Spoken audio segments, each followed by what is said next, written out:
ابن عباس رضی اللہ تعالی عنہ نے کہا کہ عبد القیس کا وفد رسول اللہ صلی اللہ علیہ وسلم کی خدمت میں آیا اور کہا کہ ہم اس ربیعہ قبیلے سے ہیں اور ہم آپ کی خدمت میں صرف حرمت والے مہینوں ہی میں حاضر ہو سکتے ہیں، اس لیے آپ کسی ایسی بات کا ہمیں حکم دیجئے جسے ہم آپ سے سیکھ لیں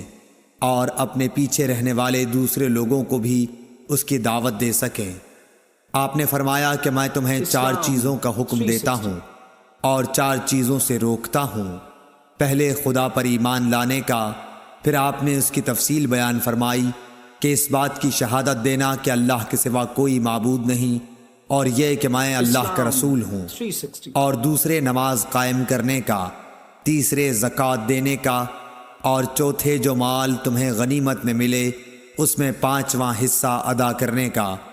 اور تمہیں میں تومڑی، حنطم، قصار اور نقیر کے استعمال سے روکتا ہوں۔